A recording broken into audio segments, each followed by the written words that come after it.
Salam uşaqlar. Ümidvaram ki, yaxşısınız. Vaxt daraldıqca artıq imtahan yaxınlaşır, həyəcanlar başlayır və istədim sizlərə dəstək olaraq qarışıq tipli mövzu izahlarından sınaqlara baxaq bir yerdə.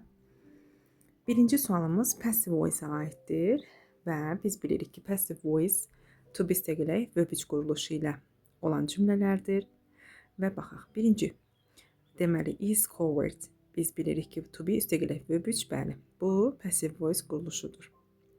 Amma ikinci sual isə there.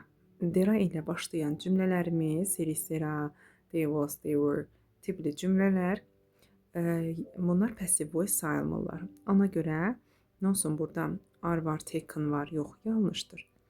Üçüncü sualımız. Deməli, gəlir burada axtarırıq are performed. Bəli, bu to be üstəgələk verbic quruluşudur. Yelik, üzr istəyirəm, yelik yox, passive voice sayılır. Bəli, bu düzdür. Amma dördüncü sualda isə have been var, amma verbic yoxdur. Ona görə yanlışdır. Düzgün variantımız 1 və 3B variantıdır. İkinci sualda baxırıq. Mübtəda xəbər uzlaşmasıdır. Physics and maths iki sayılmayan isimin xəbəri gəlir, düzdür. Bəli, are gəlib. Deməli, iki sayılmır. Misal üçün, tea and coffee, çay və coffee. Bəli, verəriksə and bağlayıcısına bağlanıbsa, xəbəri hər zaman cəm olur. Amma ayrı-ayrılıqda bunların xəbəri tək olur. İkinci sualımızda isə where is scissors? Scissors cəmdə gəlibsə, burada veya apostrof s-dirsə bu izin qısaldılmışıdır, scissors-la uyğunlaşa bilmir. Üçüncüdə his friend's love helps him a lot. Deməli, onun dostunun sevgisi love-dan söhbət gedir, xəbərdə help-də s var, bəli, düzdür. Sonra dördüncüdə nə yanlışdır? Burada uşaqlar was their tracks. Deməli, uyğunlaşma deyə ilə bağlı deyil, tracks ilə bağlıdır. Tracks cəmdə gəlibdir, ayaq izləri, amma burada was xəbəri ilə veriblər, yanlışdır. Yelikdən sonra gələn isməyə baxırıq biz. Bu yanlışdır. Düzgün variantımız 1 və 3B variantıdır. Baxırıq üçüncü suala. Brian worked as a newspaper editor. Deməli, əsas nədir? Biz variantlarla işləyək. Variantlardan işləsək bilirik ki, both and-lə birləşir.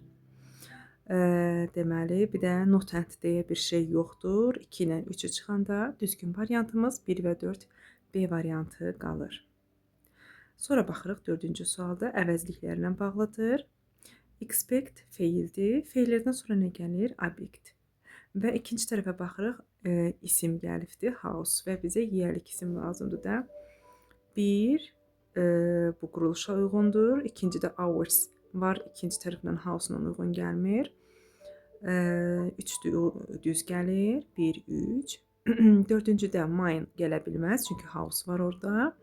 Və bir də 5. 1, 3, 5 düzgün variantımız B variantıdır. Beşinci sualda isə deyir ki, deməli zamanla bağlıdır. Zamanları işləyərkən ikinci tərəfə baxın, görün hansı zamandadır. Onun uyğunlaşması düz olmalıdır. Deməli, burada will be var, gələcək zamanın göstəricisidir.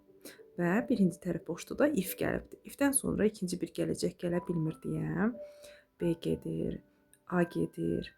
Ondan sonra gələcəkdə digər tərəfimiz C variantında keçmişdir, ola bilməz. D variantı da onun kimi keçmişdir, bitmişidir. Düzgün variantımız Y variantıdır, catches. If did catches olur düzgün variantımız. 6-cı suala da gəlin baxaq.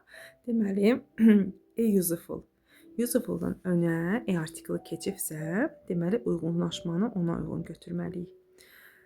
Deməli, A variantında information uyğun gələ bilməz, çünki article-la uyğun gəlmir. B variantı bəli düzdür. Useful piece of information, bəli, piece artiklı keçib useful-un önünə. Bu düzdür. C variantında isə pieces cəmlənibdir, amma bizdə orada artiklı var, olmaz. Information sayılmır, S qəbul eləməz, D variantı yanlışdır və E variantı da onun kimi pieces cəmlənibdir, ola bilməz. Gəlin 7-yə də baxaq. Deməli, 7-ci sualda the bird's nest. Bəli, quşun yuvası. Burada problem yoxdur. Amma ikincidə woman apostrof S olmalıdır, heç vaxt S yapışmır. Üçüncüdə child-dır, onun kimi apostrofesi olmalı idi. Dördüncüdə problem yoxdur və 5-də də problem yoxdur. 1, 4, 5 düzgün variantımız A variantıdır. İzahım bu qədər. Ümidvaram ki, sizin üçün faydalı oldu və kanalımıza abunə olun. Digər videolardan hansı mövzuya aid çətinliyiniz varsa, şərh bölməsinə yazaraq o mövzuda sınaq izahlarına bir yerdə baxa bilərik. Təşəkkür edirəm.